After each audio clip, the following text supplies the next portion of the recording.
Hey, what's going on, everybody? Welcome back to Phase 6, your source for music, business, motivation, and support. Today, I got a great topic for you, something that everybody needs to know, everyone needs to understand, and it's called copyrights. Today is the basics of copyrights and how to protect your music, how to prevent your music from being stolen by other people. Copyright basics 101, how to prevent your music from getting stolen.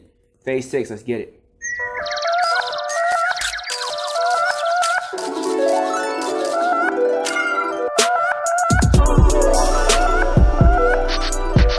How many of us actually copyright every song we put out there? Let's be honest. How many of you guys right now got songs on SoundCloud that you did that are not copywritten legally? How many of us have songs on YouTube with full videos right now that are not copywritten? Just think about it. It's time to stop that. It's time for us to get our stuff together. One of the best ways to do it is to get educated on the process and better understand it, because you're about to understand this video that if you're not copywriting your stuff right, there's no point in doing that. Well, there's still a point in doing ASCAP and BMI, but it may not pay out accurately because a lot of people are really concerned about this. If I put my music out there, what if someone takes it? How do I protect myself? And I'm gonna let you know right now, it is very, very, very, very easy to get your music stolen in this business. And the reason why is because it's very, very easy to accidentally steal somebody else's music and not even know that you're doing it. One of the reasons why is because a lot of us understand that we need to get our music copywritten, but we don't necessarily understand the laws and how it works and what we're supposed to put on the paperwork. We typically want to protect ourselves and don't think about the ramifications on other people. The two types of copyrights you need to be concerned with as a person that's making music, one is called a PA,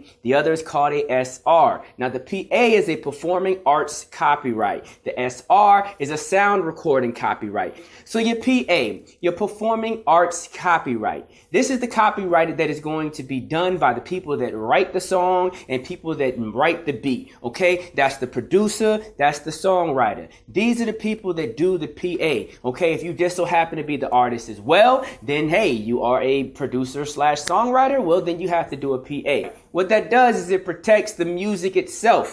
Okay, make sure no one else can steal your music. So you do a song and someone comes out with a jazz rendition of your song and they're playing your basic beat, they're playing your basic melody, but it's still your record. Well, with your PA, you're still going to be protected. Same as if you make a beat and someone does a song to it, tries to run off, you still get protected. All right. The other form is the SR. That is the sound recording copyright. All right. Now, the sound recording copyright, this is going to protect the actual recording itself. So if you hear your voice, if someone samples your voice, right, you do a hot song today, 30 years from now, someone done sampled your voice, chopped it up, and remixed it. You feeling like the Isley Brothers, right? What happens? The sound recording protects the voice itself, the sounds, the actual instruments that were used in that particular record. Because like I said, with a PA, we can re-record the sound, we can re-sing the words. But the sound recording copyright protects the actual recording itself. That version that you did, that particular sound that you chose, that kick, that snare, that arrangement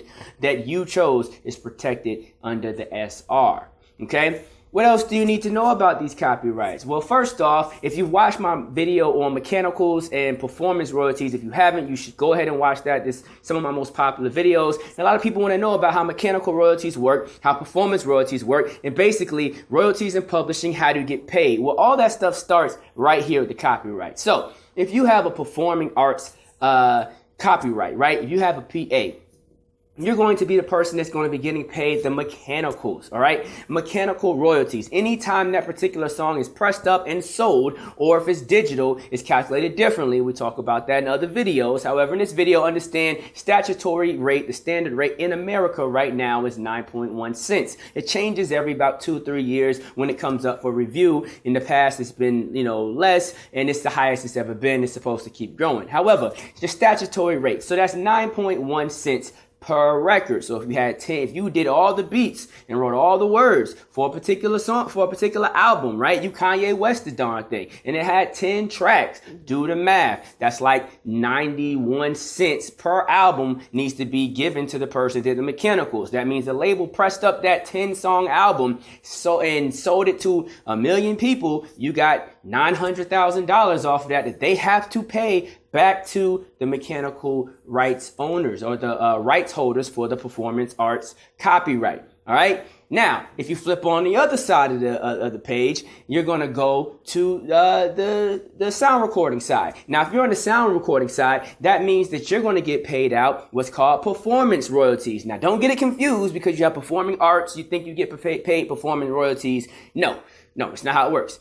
Performing arts, they get paid mechanicals, right? And sound recordings, y'all get paid performance royalties. So what are performance royalties? I also talk about this in a separate video, all about performance royalties, but this is the ground foundation that I didn't talk about in that video, the basis of it. The sound recording, all right, is your version of the particular record. So on the sound recording, who pays that out? People like ASCAP, BMI, CSAC, they all have their different mechanisms and algorithms for tracking all your different music that's played all over the place, from radio, television, all sorts of stuff, in bars, karaoke, clubs, on airplanes, in the mall, etc. They calculate all this stuff up and they pay you, right? A percentage of what they do. They do what's called a blanket license, and they make all these different people that play music pay for a license in order to use the music, and then they make this big bucket and they break it down and separate it. I break that down in a different video too. But right now, for this video, understand copyrights,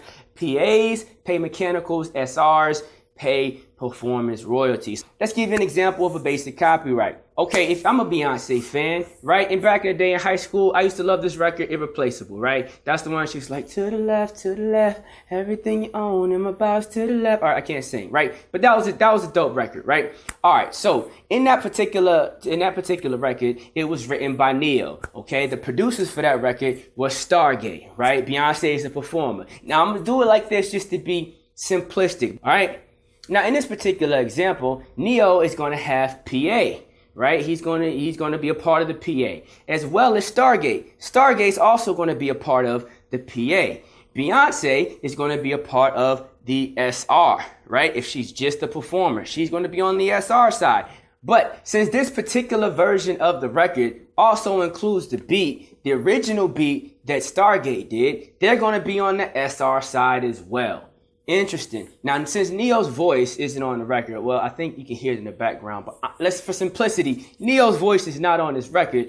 Therefore, Neo's not a part of the SR. He's not in the sound recording. He's a part of the PA. Stargate, however, they made the beat, and their version of the beat is the version that's being used on the record. So right now, Beyonce is getting a piece of the SR, and so is Stargate. And Neo is getting some of the PA, and so is Stargate. That's how that would break down. Now, how does this get confusing for people? Well, very easy, because let's say you're a songwriter, you write a song, you're like, man, I need to protect my shit. So what do? You go and say, I'm gonna get a copyright, and you copyright the song under your name, because in your mind, you're protecting what you wrote. But you don't realize that you've also copywritten the beat as well, and so whoever made the beat just got cheated out of their copyright. So when it's time to start paying stuff out, people don't know that they're supposed to pay this individual unless their split sheet's directing the money to them, but still they don't own the rights, which means that if for any reason you lost the split sheet, you didn't go buy the split sheet, this person does not have the right to claim their own royalties on their own record. They can't determine whether it gets to go into a movie or not or anything. They have no rights on the record. It just got stolen because you wanted to protect yourself and didn't know that you had to include them on the copyright. Just that fast it happens. Or what about a singer, songwriter? What if the person that's actually singing the record says, yo, I wrote the song and I sang the song, so I'm going to go ahead and copyright it? Happens all the time. They didn't make the beat. They didn't know their copyright was going to take advantage of the person that made the beat. At the same time, they might have written the song with someone else. And they go back to that person and say, oh yeah, girl, I got it copywritten. We're good, right? She's good. You're not good, right? Let's get this thing under control. Also remember that when you do this, when you release these records or whatnot, it's going to be paid out based off your split sheet. If you don't know what a split sheet is, watch my video on split sheets and learn what a split sheet is, because that's very important. Additionally, I have them on my website. You can download them. Matter of fact, the president of Song Trust, which is a very reputable publishing administration company. They do other services, but I think pub admin is one of their big areas. The president of the company reposted it, because it's that official. It's that dope. The leaders in the game are like, yeah, people need this. So you need this. Go get this and start handling your business the right way. Making sure you're doing your split sheets for your records. Make sure you're doing the copyrights correctly on your records. And let's get this whole thing taken care of. It's time to handle the business, and protect yourself out here in these streets.